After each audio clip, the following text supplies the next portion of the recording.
Shavua Tov, Mishnah Yomi is in Perek Gozel, chapter 9 of Bava Kama, Mishnayot 6 and 7 today. Yesterday, we discussed the case where somebody stole or robbed somebody else or was holding their property and then made a shvua. They swore that they did not owe anything to the victim. Now, that was a false oath, and then they later admitted, yes, indeed, they had stolen or they owed. So then they had to pay not only the principal, but also a chomesh and also a korban asham. Now, Mishnah Vav continues this explanation, not only with the keren. He gave the keren, the principal. That means a horn. Keren is cognate to horn in English. He gave the principal, the original amount, no at a chomesh, but not the 1/5 penalty. As we've seen before in discussions of Truma and other places, this 1/5 is the total. So it's really 25% of the keren of the original amount. Machalo ala keren, velo machalo ala chomesh. What if the victim forgave him for the keren, the principal, but did not forgive the chomesh, the penalty? Or machalo al zeh, where he forgave both, chutz miparhu misheva pruta bekeren, except for less than a sheva pruta amount, a minimal amount of the principal, einu tzorich leilech acharav. Then the thief does not have to go personally to the victim of the theft to return the amount and to apologize, because the only amount outstanding now is less than a pruta. And we said it was a pruta that would trigger him having to travel to Madai or Spain or whatever it is to personally return the gezela. But now the Mishnah brings the corollary case, natan lo et a chomesh. If the thief gave him the penalty payment, lo natan lo et a keren, had not given the principal the original amount, or machalo ala chomesh, the victim forgave that chomesh penalty, lo machalo ala keren, but not the principal, or machalo al zeh chutz mishava pruta bekeren, or the victim forgave everything except for at least a pruta's value of the original principal, tzarich leilech acharav. Then now the thief has to travel personally and deliver the repayment to set things right.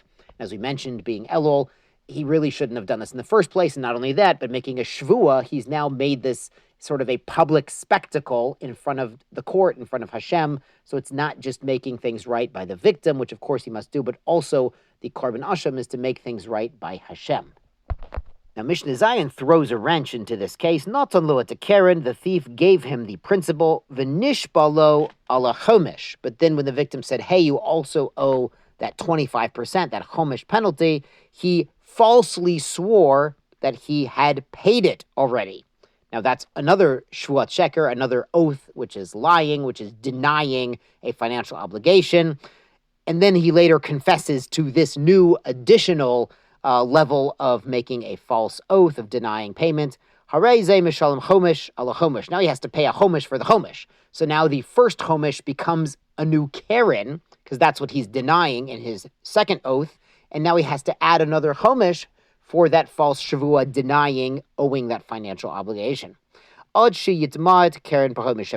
could continue a number of times until the keren, the new keren, the amount he's denying in his oath, is less than a sheva pruta. Then it would no longer apply. It's no longer a significant amount to trigger financial obligations in halacha. And the Mishnah adds v'chen, and also b'pikadon.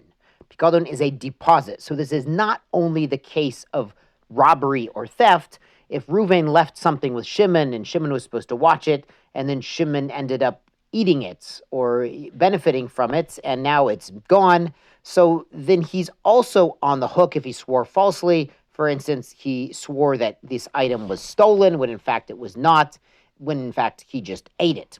Shnamar, and this is Psukim in Vayikra, Leviticus chapter 5, verse 22, B'pikadon o bitsumet yad o v'gozel o ashek et amito o matzah aveda v'chichesh ba v'nishba al shaker. So it's not just stealing. It could be a pikadon, a deposit, tzumet yad, a loan, gozel, literally stealing, robbery. O ashak is like cheating, withholding wages, or he found a lost object and then denied finding it, and he makes this shvua to deny this financial obligation. In all of these cases, the same rules apply with the chomesh, with the asham, and with having to return it if the value outstanding is at least a pruta. Harei zeh mishalem keren v'chomesh v'asham, as the Mishnah says. Heichen pikdoni. So what if the person says, hey, where's my deposit? I gave you something to watch. Where'd it go? Amar lo avad, and the guardian says, well, it was lost. So if it's lost, and the shomer, the watchman, is a shomer chinam, he's not being paid to be a custodian, so then he really wouldn't have to compensate the original owner. So mishbiach ani, but the owner said, hey, I want you to make an oath, I want you to swear, v'amar amen. He says amen, which we say after blessings, but it's an affirmation of the oath, as that it's if somebody adjures him to make an oath is the technical term, and he says amen, then he is making that oath, he's on the hook for that oath. And then witnesses come and say, hey, the shomer, the watchman, ate it. It wasn't lost. It was lost into his stomach, and he was lying. Mishalem Karen. So then the watcher pays only the Karen, only the original value of what he consumed. Hodem atzmo, but if he then admits after making this false oath, Mishalem Karen v'chomesh v'asham. So then he's liable not just the principal amount, the Karen, but also the penalty amount and a carbon asham. So we see when witnesses establish the fact that he lied, he's not on the hook for the additional penalty payments in the asham. It's only when he admits by himself. But of course, someone doing tshuva should step up and admit by himself, not wait until incriminating adim come forward. This is one of the reasons we start doing vidui, we start confessing and looking with critical self-examination what we're doing wrong, so we can start addressing it before Rosh Hashanah, Yom Kippur roll around. Tisku l'mitzvot. Have a great week.